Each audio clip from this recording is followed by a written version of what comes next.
Bismillahirrahmanirrahim. Assalamualaikum warahmatullahi wabarakatuh.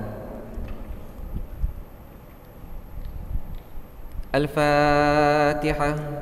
A'udzu billahi minasy syaithanir rajim. Bismillahirrahmanirrahim.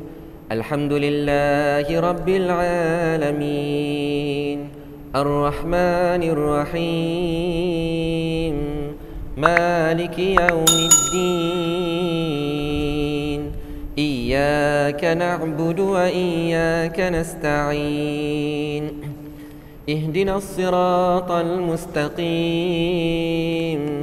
Siratal ladzina an'amta 'alaihim ghairil maghdubi 'alaihim waladdallin.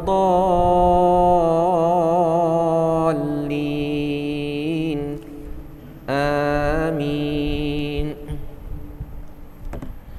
Bismillahirrahmanirrahim.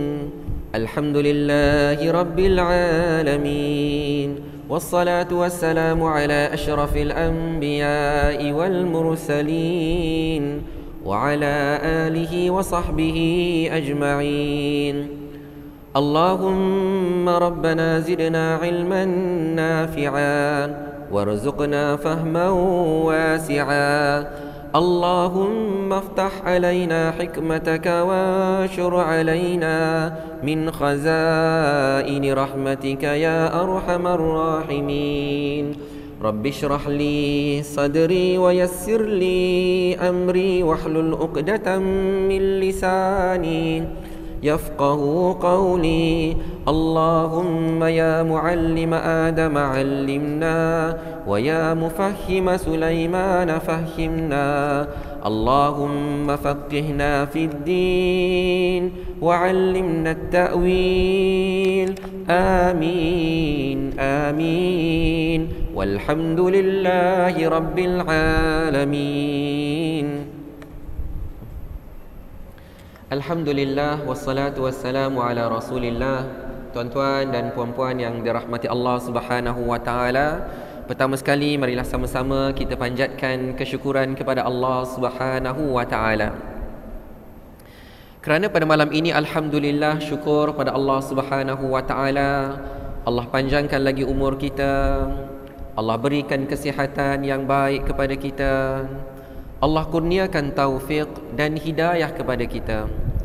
Bahkan Allah bukakan hati kita dan Allah lapangkan masa kita hingga sama-sama dapat kita datang ke rumah Allah Subhanahu wa taala pada malam ini. Alhamdulillah, sama-sama dapat kita berniat i'tikaf di rumah Allah pada malam ini kerana Allah taala. Alhamdulillah, sama-sama dapat kita dirikan salat fardu maghrib secara berjemaah. Alhamdulillah, dan syukur pada Allah Subhanahu wa taala kerana dengan nikmatnya dapat kita hadirkan diri ke majlis ilmu pada malam ini, di mana kita akan memulakan kitab yang baru, pengajian hadis daripada kitab Al-Imam An-Nawawi rahimahullahu taala yang dikenali sebagai Al-Arba'in An-Nawawiyah.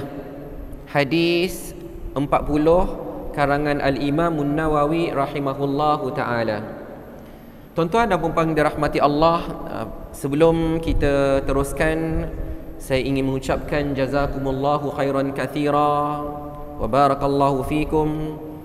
Terima kasih pada semua yang hadir ke kuliah kita pada malam ini, dan setinggi-tinggi penghargaan kepada mereka yang memberi sumbangan kepada kita sehingga kan kitab hadis 40 berada di tangan kita, dapat kita pelajari pada malam ini insya-Allah. Mudah-mudahan setiap yang memberi sumbangan dan menghadiahkan kitab ini diberkati oleh Allah Subhanahu wa taala, dan Allah Subhanahu wa taala melapangkan urusan mereka dan meluaskan rezeki mereka. Amin amin ya rabbal alamin. Dan yang jauh lebih utama adalah pengamalan kitab ini, di mana setiap hadis yang dipelajari, maka orang yang menghadiahkan kitab ini insya-Allah beroleh pahala daripada Allah Subhanahu wa taala. Dan setiap amalan yang kita pelajari daripada kitab hadis ini dan diamalkan, mudah-mudahan sampai pahala kepada mereka insya-Allah. Kerana Rasulullah sallallahu alaihi wasallam bersabda, "Idza mata ibnu Adam inqata'a amaluhu illa min thalath." Apabila meninggalnya seseorang hamba Allah itu, maka terputuslah segala amalannya. Terputus, terhenti. Tak ada lagi amalan dia boleh lakukan. Tetapi ada pahala yang masih sampai kepada dia, kecuali 3 perkara. Apa dia? Sadaqatun jariyah, sedekah jariyah. Jadi mudah-mudahan hamba-hamba Allah Subhanahu wa taala yang menghadiahkan kita kitab ini, ya, dikira sebagai sadaqatun jariyah, ya. Mudah-mudahan setiap amalan yang kita datang ke rumah Allah, kita hadirkan diri ke majlis ilmu, kita membaca hadis satu demi satu, beroleh sampai pahala kepada mereka insya-Allah. Dan sebagaimana Al-Imam Nawawi rahimahullahu ta'ala, bila kita bicarakan tentang 3 perkara tadi, sadaqatun jariyah, sadaqatun jariyah, sedekah yang berterusan pahalanya. Kemudian ilmu yang bermanfaat, ilmu yang bermanfaat. Dan ketiga adalah waladun salih, waladun salihun yad'ulah, anak salih yang mendoakannya. Kalau kita nanti bicarakan tentang hayat Al-Imam Nawawi rahimahullahu ta'ala, secara umumnya kita dapati bahawa daripada 3 perkara itu, dia betul-betul tumpukan kepada salah satu daripadanya, iaitu ilmu yang bermanfaat kepada orang lain. Dia sangat-sangat fokus kepada penyampaian ilmu. Kerana apa tuan-tuan dan puan dirahmati Allah? Kerana dia tidak memiliki anak. Dia tidak ada waladun salihun yad'ulah. Tapi Allah Subhanahu wa taala yang Maha Pemurah, Allah Subhanahu wa taala gantikan dengan lain. Ya. Sekalipun bukan waladun, anaknya sendiri. Kerana Al-Imam Nawawi rahimahullahu taala tidak bernikah dan tidak memiliki anak, dan dia meninggal dunia pada usia muda, pada usia 45 tahun. Tentang biografi dia kita cerita kemudian. Kita nak cerita tentang kitab ni dulu. Tuan-tuan dan puan-puan dirahmati Allah, sekalipun dia tidak memiliki anak yang mendoakan dia, tetapi dia memiliki ramai orang-orang yang membaca kitab dia. Sehingga kan setiap kali disebutkan Al-Imam Nawawi, orang mendoakan dia, rahimahullahu ta'ala, semoga Allah merahmatinya. Luar biasa. Tetapi ada caranya, iaitu dengan ilmu yang dia sampaikan, ya. Adapun daripada sudut sadaqatun jariyah, ya, Al-Imam Nawawi rahimahullahu ta'ala bukanlah dikenali sebagai orang yang kaya.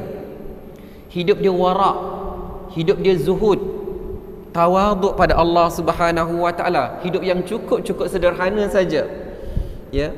Jadi kita tidak menafikan sedekah yang dia ada, tetapi berbeza, ya. Kalau dengan seseorang yang sedekahnya banyak, yang dia berharap kepada Allah Subhanahu wa taala dengan sedekah dia masih sampai, ya, pahala-pahala selepas kematiannya. Tetapi Al-Imam Nawawi rahimahullahu taala tertumpu kepada ilmu yang bermanfaat. Jadi tuan-tuan dan puan-puan dirahmati Allah Subhanahu wa taala, begitulah juga kepada para penyumbang yang menghadiahkan kitab ini. Yang belum dapatkan kitab ni boleh datang ke depan insya-Allah. Ada 1 2 3 4 5 6 boleh datang ambil kitab ini. Yang belum ada jangan malu, ni ilmu. Ya, yang belum ada kitab boleh datang ke sini untuk dapatkan kitab. Ya, nampaknya ada daripada Muslimat, tolong Abang Jeff bagikan ni seorang, dan yang tak cukup nanti maklumkan, insya-Allah Bang Jeff boleh ambilkan daripada dalam ke almari insya-Allah.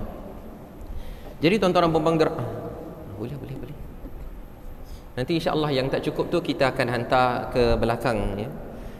Jadi alhamdulillah, sebenarnya bila kita pegang ni tuan-tuan dan puan-puan dirahmati Allah, ini karya yang sangat agung. Ini karya yang luar biasa. Jangan risau, kejap lagi sampai. Nanti Abang Jeff akan hantar kitabnya insya-Allah. Tuan-tuan dan puan-puan dirahmati Allah, bukan yang saya maksudkan yang kita pegang ni saja, ada banyak cetakan. Tapi yang kita maksudkan adalah karangan Al-Imam Nawawi rahimahullahu ta'ala adalah di antara karya yang sangat agung. Kita hari ini masih berada dalam bulan Muharram tahun yang ke-1442. Dan Al-Imam Nawawi rahimahullahu ta'ala dilahirkan pada bulan ini, bulan Muharram, pada tahun yang ke-631 Hijrah. Jaraknya di antara kita dengan kita memegang kitab ini pada hari ini, jaraknya 811 tahun. Masya Allah, dah 811 tahun berlalu, tetapi Masya Allah kita dapati kitab ini masih dimiliki oleh orang-orang Islam, orang-orang yang beriman kepada Allah Subhanahu wa taala. Bahkan ini di antara kitab hadis yang sangat-sangat diberkati oleh Allah Subhanahu wa taala. Ya. Bagaimana orang boleh mendakwa begitu? Kerana tuan-tuan dan puan-puan dirahmati Allah Subhanahu wa taala, kitab hadis 40 ini bukanlah satu-satunya yang dikarang oleh para ulama tentang hadis 40. Ya. Ramai para ulama sebelum Al-Imam Nawawi rahimahullahu ta'ala, para ulama sudah pun mengarang, ya, para ulama sebelum Al-Imam Nawawi sudah pun mengarang kitab-kitab hadis 40. Tapi fokus yang berbeza, antaranya hadis 40 kelebihan la ilaha illallah, kelebihan ataupun hadis-hadis 40 yang mengumpulkan tentang akhlak, ya, ada banyak. Tetapi tuan-tuan dan puan-puan yang dirahmati Allah Subhanahu wa taala, dalam banyak-banyak hadis 40 itu, yang paling masyhur adalah hadis 40 yang sedang kita pegang ini, yang dibaca sehingga hari ini, sangat-sangat diberkati oleh Allah Subhanahu wa taala. Nanti kita ceritakan tuan-tuan dan puan-puan dirahmati Allah, kita akan bacakan. Memandangkan kitab yang berada di samping kita ini adalah Syarhul Arba'in An-Nawawiyah lil Imam Ibn Al-Attar, syarah hadis 40 yang dikarang ataupun yang dijelaskan oleh Al-Imam Ibn Attar, murid kanan Al-Imam Nawawi. Kita akan dapati tuan-tuan dan puan dirahmati Allah, Al-Syekh Al-Imam Ibn Al-Attar yang mensyarahkan hadis ini, terjemahannya bukan calang-calang orang tuan-tuan dan puan dirahmati Allah, ya. Meskipun jarak di antara Ibn Al-Attar dengan Al-Imam Nawawi rahimahullahu ta'ala kira-kira 23 tahun, tapi Al-Imam Ibn Al-Attar ini dia mendampingi Al-Imam Nawawi rahimahullahu ta'ala. Dia melihat akhlak Al-Imam Nawawi rahimahullahu ta'ala. Bahkan dia banyak menceritakan kepada kita siapa dia Al-Imam Nawawi. Hingga kan tuan-tuan dan puan dirahmati Allah, rapatnya Ibn Al-Attar, ya, dengan Al-Imam Nawawi rahimahullahu ta'ala, daripada sudut ilmunya, daripada sudut akhlaknya dia tiru, hingga dia dikenali sebagai Al-Imam Nawawi An-Nawawi As-Saghir, ya. Imam An-Nawawi Junior, Al-Imam Nawawi Junior. Masya Allah. Jadi Masya Allah tuan-tuan dan puan dirahmati Allah, setelah saya membelik kitab ini, saya dapati banyak perkara yang sangat bermanfaat, bermula daripada kata penerbit. Daripada kata penerbit pun kita akan baca insya-Allah, kerana ada penjelasan-penjelasan kepada kita. Hadis ini, nama kitab ini hadis 40 Al-Imam Nawawi, tetapi di dalamnya ada 42 hadis. Dah pelik tuan-tuan dan puan dirahmati Allah. Macam mana boleh ada 42 hadis? Kenapa ada lebih 2 hadis? Kenapa dinamakan hadis 40, tak dinamakan hadis 42? Jawapannya ada dekat mana tuan-tuan dan puan dirahmati Allah? Dekat kata penerbit lagi. Sebab tu kata penerbit pun kita akan baca insya-Allah. Baik, sebelum tu tuan-tuan dan puan dirahmati Allah, saya berikan sedikit gambaran bagaimana kitab hadis 40 yang dikarang oleh Al-Imam Nawawi disebutkan istilahnya diterima oleh masyarakat, ya, diterima, ya, bil qabul, diterima oleh masyarakat. Jadi tuan-tuan dan puan dirahmati Allah Subhanahu wa taala, antaranya yang disebutkan oleh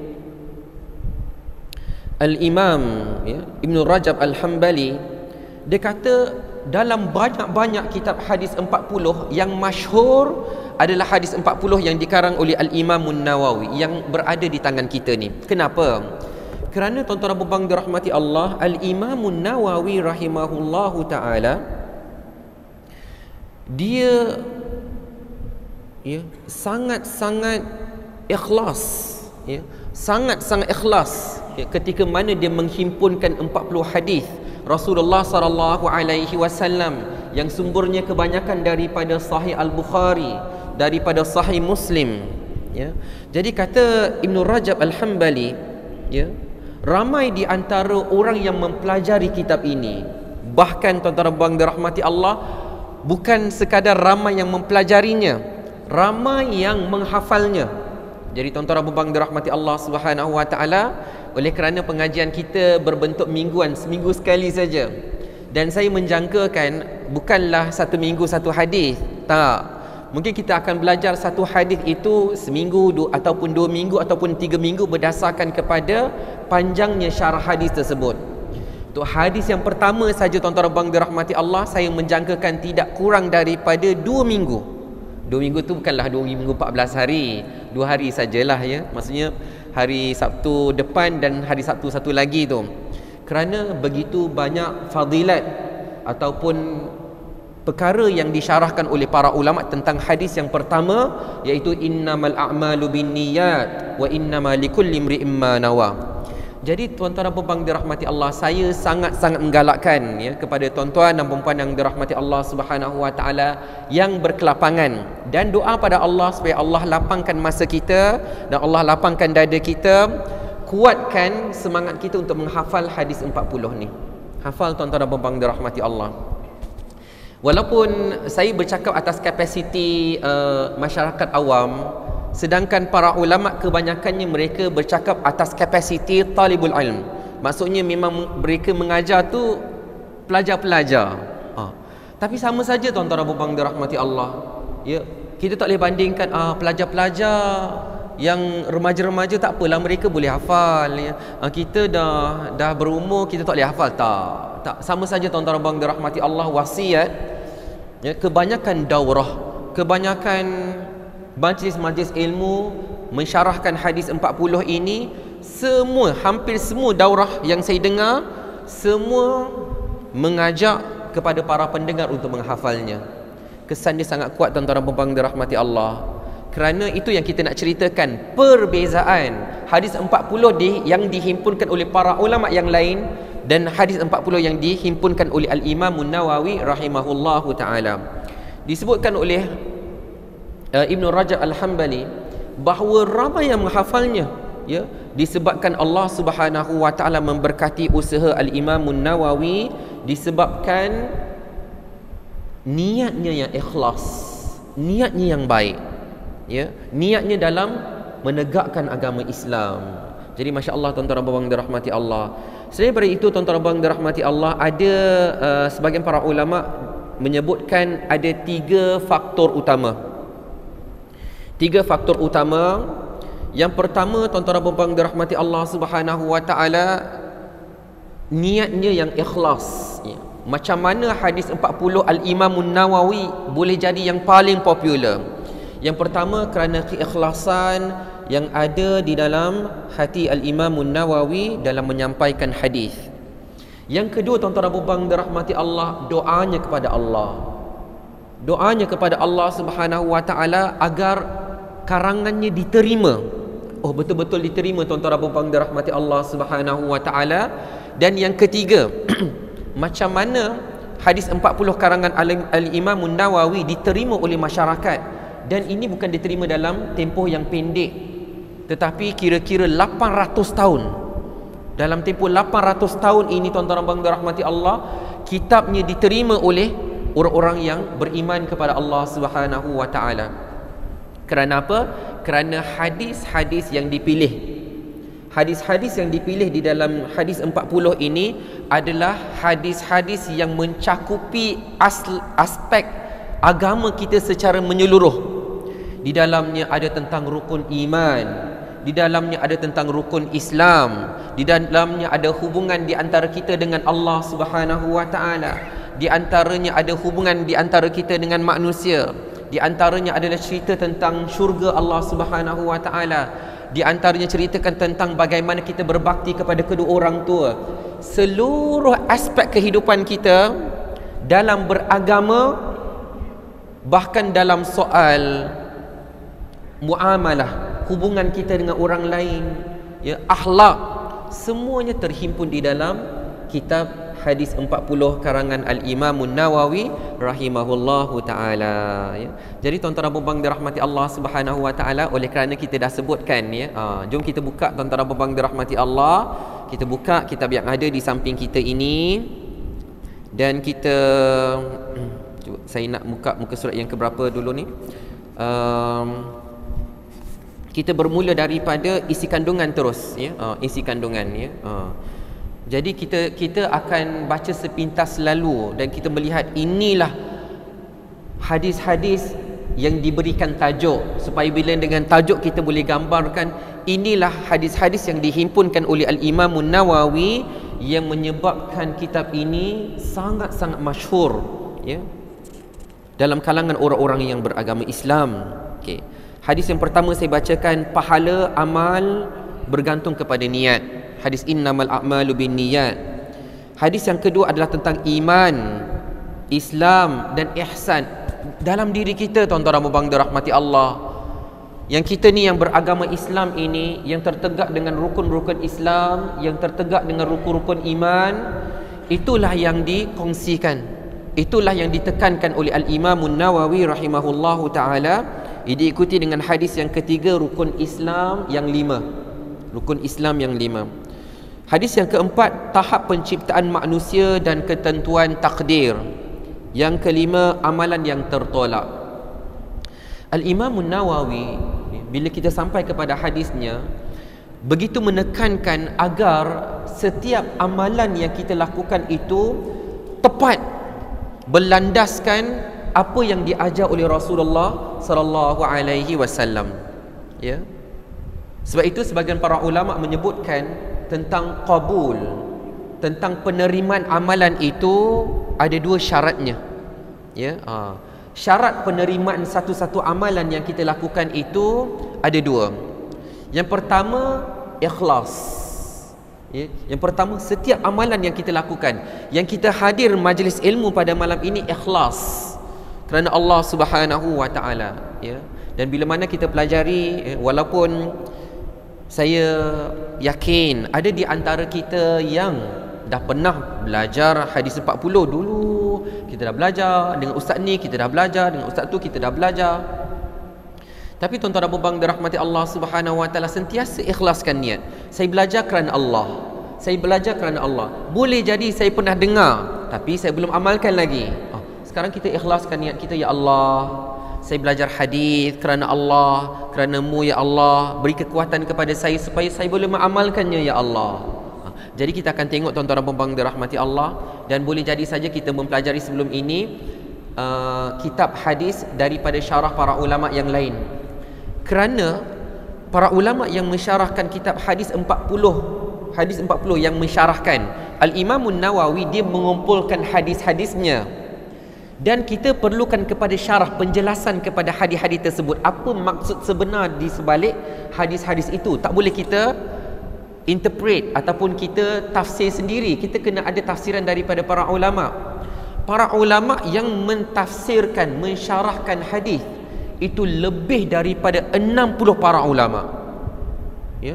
Para ulama begitu concern, begitu prihatin terhadap hadis 40 ini, sehingga lebih daripada 60 orang ulama yang mensyarahkan hadis ini.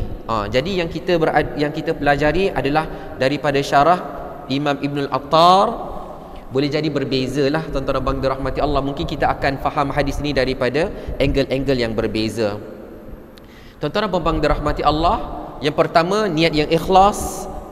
Yang kedua, bagi menjamin amalan yang kita lakukan tidak tertolak, tak tertolak tapi diterima oleh Allah Subhanahu wa taala, kita kena pastikan bahawa amalan yang kita lakukan itu selari dengan apa yang diajar oleh Rasulullah sallallahu alaihi wasallam. Disebutkan mutabaah, follow apa yang diajar oleh Rasulullah sallallahu alaihi wasallam, maka amalan kita akan diterima oleh Allah Subhanahu wa taala. Kemudian hadis yang keenam bicarakan tentang halal dan haram. Hadis yang ketujuh tentang agama itu nasihat. Hadis yang ke-8 kehormatan seorang muslim. Hadis ke-9, jangan banyak membantah. Hadis yang ke-10, baik dan halal. Syarat doa diterima. Jadi tuan-tuan abang dirahmati Allah Subhanahu wa taala, bukan daripada aspek akidah, tapi muamalah. Hak seorang muslim itu bagaimana? Menziarahinya, ya, memberi salam kepadanya, menunaikan jemputannya. Banyak sekali yang tuan-tuan abang dirahmati Allah yang kita belajar, insya-Allah kita adapt, kita amalkan dalam kehidupan kita. Itu yang luar biasa. Jadi tuan-tuan abang dirahmati Allah, sebelum sambung kepada yang 11, suka saya ingatkan diri saya dan tuan-tuan dan puan-puan yang dirahmati Allah agar sentiasa ikhlaskan niat bila mana kita mempelajari ilmu hadis ini kerana Allah Subhanahu wa taala, dan yakinlah bahawa para ulama menyebutkan bahawa nilainya ilmu itu lebih tinggi daripada nilainya harta. Nilainya ilmu yang kita datang, insya-Allah, bukan kuliah saya saja, kuliah mana-mana. Hari-hari kita hadiri kuliah, esok kuliah subuh kita datang, malam esok kuliah maghrib kita datang. Setiap yang kita pelajari, kita kena tahu kehadiran kita untuk menimba ilmu, dapatkan ilmu yang baru untuk kita amalkan, itu nilainya lebih tinggi daripada harta. Nilai kita hadir ni, macam kalau kita kerja, tuan-tuan abang dirahmati Allah, kita punch in pukul 8, kita balik pukul 5, kita akan dapat harta. Dan harta memang bernilai, bermanfaat kepada kita, tidak dinafikan. Tetapi tuan-tuan abang dirahmati Allah, yang kita datang barangkali pukul 7 malam dan kita balik pukul 9 malam, kita membawa ilmu yang ilmu itu nilainya lebih tinggi daripada harta. Kerana apa tuan-tuan abang dirahmati Allah? Sebagaimana kata-kata para ulama yang selalu kita dengar bahawa bila kita ada harta yang banyak, kita kena jaga harta kita. Ya, kita kena jaga harta kita, kena letak sini, kena simpan sini, kena letak sana, simpan sana. Tapi ilmu tu menjaga kita. Bukan kita jaga ilmu, tapi ilmu akan jaga kita. Adapun harta, kita kena jaga harta. Yang kedua, tuan-tuan abang dirahmati Allah, yang kita kena renung, ya, tidak pernah rugi orang yang keluar daripada rumahnya untuk menuntut ilmu. Kerana apa tuan-tuan abang dirahmati Allah? Kerana perbezaan di antara ilmu dengan harta boleh saja, dia tak semestinya, tapi harta boleh sahaja menambahkan kecintaan kita kepada dunia. Boleh, ya. Bila kita ada harta, tuan-tuan abang dirahmati Allah, kita rasa macam saya nak beli yang tu lah. Orang lain ada, saya pun nak beli tu jugalah. Saya nak beli ni, saya nak beli yang tu. Bila kita ada banyak harta, orang lain ada benda tu, kita tak ada, kita rasa kurang, tuan-tuan abang dirahmati Allah. Padahal benda tu kita tak perlukan pun. Tapi kita rasa macam orang lain semua ada, saya kenapa tak ada? Duit saya banyak, saya belilah. Kita beli je lah. Walaupun kita tidak perlukannya. Ya, harta tu dia boleh mendorong, saya kata boleh, tak semestinya, tapi dia boleh mendorong kita untuk cinta kepada dunia. Bahkan harta yang banyak, dia boleh, tak semestinya saya kata, dia boleh mendorong kepada kita sifat yang tidak baik, takabur. Rasa kita lagi hebat daripada orang lain, ya. Kita rasa lebih megah daripada orang lain, dia boleh, tak semestinya, ya. Tetapi tuan-tuan abang dirahmati Allah Subhanahu wa taala, yang lebih dikhawatiri, harta yang banyak itu menjadi ujian kepada kita sebenarnya, sehingga menyebabkan kita menjadi bakhil, kita kedekut dengan harta. Sedangkan harta yang Allah bagi itu adalah untuk kita berbagi, untuk kita berkongsi. Jadi tuan-tuan abang dirahmati Allah, itu boleh jadi saja kalau kita ada harta. Tapi ilmu, tuan-tuan abang dirahmati Allah, ilmu mendorong apa kepada kita? Ilmu yang bermanfaat, dia akan dorong kita untuk datang rumah Allah Subhanahu wa taala. Ilmu yang bermanfaat akan dorong kita untuk bangun di tengah malam untuk bersujud dan nangis kepada Allah Subhanahu wa taala. Itu mahalnya ilmu. Dia akan dekatkan kita dengan Allah Subhanahu wa taala. Itu mahalnya ilmu. Yang tuan-tuan dan puan-puan yang dirahmati Allah Subhanahu wa taala, hari-hari datang menuntut ilmu, belajar fiqh, belajar hadis, belajar tafsir, belajar tasawuf, belajar macam-macam ilmu. Ilmu itu mahal. Tapi mahalnya bila tuan-tuan dan puan dirahmati Allah, bila kita amalkannya. Ya, adapun ilmu yang kita simpan saja, itu belum mahal lagi. Tetapi ilmu yang mahal adalah ilmu yang bermanfaat, ilmu yang menarik kita untuk kita terus istiqamah atas jalan kebenaran. Ilmu yang membuatkan kita istiqamah hari-hari datang rumah Allah Subhanahu wa taala. Ilmu yang mendorong kita hari-hari solat secara berjemaah. Itu ilmu yang mahal sekali tuan-tuan dan puan dirahmati Allah. Kerana ilmu yang itu akan membawa kita ke syurga Allah Subhanahu wa taala. Jadi tuan-tuan dan puan dirahmati Allah, saya tak sangka pula tiba-tiba dah habis masa dah. Ya, baru cerita mukadimah saja. Dan mukadimah kitab hadis 40 ni belum lagi, ya. Jadi tuan-tuan dan puan dirahmati Allah, sukalah saya memang sangat berbesar hati, sangat berbesar hati dapat sama-sama mempelajari. Walaupun saya menyampaikan, saya belajar dulu tuan-tuan dan puan dirahmati Allah. Saya belajar dan saya berkongsi dengan tuan-tuan dan puan dirahmati Allah. Boleh jadi saja ada di antara kita yang lebih alim daripada saya, yang lebih arif daripada saya. Peranan saya hanya berkongsi saja. Ya, saya akan bacakan dan saya akan kongsikan apakah isi yang terdapat di dalam hadis 40. InsyaAllah saya cuba ringkaskan pada minggu hadapan insya-Allah dua perkara yang kita akan huraikan. Yang pertama adalah keseluruhan, gambaran menyeluruh tentang hadis 40 ini. Aspek-aspek yang ditekankan sehingga kita katakan 40 hadis ini sangat penting dalam kehidupan kita. Kita nak rasa macam tu, supaya kita boleh ikhlas dan istiqamah untuk sentiasa hadir ke majlis ilmu. Itu yang saya maksudkan tadi, ilmu tu sangat penting. Dan ilmu yang ikhlas, pencarian ilmu yang ikhlas tu jauh lebih penting, kerana dia akan buatkan kita stick, kita boleh kekal, kita boleh istiqamah untuk menuntut ilmu agama Allah Subhanahu wa taala. Insya-Allah kita akan sebutkan secara menyeluruh apakah isi kandungan kitab hadis 40. Dan yang kedua, kita akan bicarakan siapakah dia, Al-Imamun Nawawi rahimahullahu ta'ala. Kalau kita dah belajar, kita dah kenal, itulah dia Al-Imamun Nawawi, maka tidak mustahil, memang tak mustahil, patutlah Allah Subhanahu wa ta'ala berkati beliau. Hanya dengan kita ceritakan bagaimana dia belajar saja, bagaimana Al-Imamun Nawawi belajar saja, kita kata patutlah Allah Subhanahu wa taala memberkati beliau. Mudah-mudahan diberkati oleh Allah Subhanahu wa taala. Terima kasih pada semua yang hadir. Saya alu-alukan kepada semua yang hadir ke majlis ilmu ini. Dan untuk makluman, siapa-siapa yang belum lagi mendapatkan kitab ini, boleh maklumkan kepada Abang Jeff. InsyaAllah kita masih ada stok lagi. Dan kita akan cuba, dan saya berharap pada tuan-tuan dan puan dirahmati Allah, tolong share, tolong maklumkan kepada sahabat-sahabat, ya, supaya dapat memeriahkan lagi, makmurkan lagi rumah Allah Subhanahu wa taala, ramaikan lagi ahli majlis. Saya dapat hadir ke majlis ilmu ini kerana apa? Orang yang menyumbang ataupun yang menghadiahkan kitab ini sangat banyak jumlahnya. Yang menonton secara online pun, secara maya Facebook pun, kita akan hantar, kita akan post kitab kepada mereka, insya-Allah. Bahkan kos untuk post pun kita tanggung juga, ya. Ini semua adalah berkat sumbangan daripada tuan-tuan dan puan-puan yang dirahmati Allah Subhanahu wa taala. Jadi kita akhiri kuliah kita dengan tasbih kafarah dan suratul Asr. Bismillahirrahmanirrahim. Wal 'asr innal insana lafi khusr illa alladhina amanu wa 'amilus salihat wa tawasaw bil haqqi wa tawasaw bis sabr.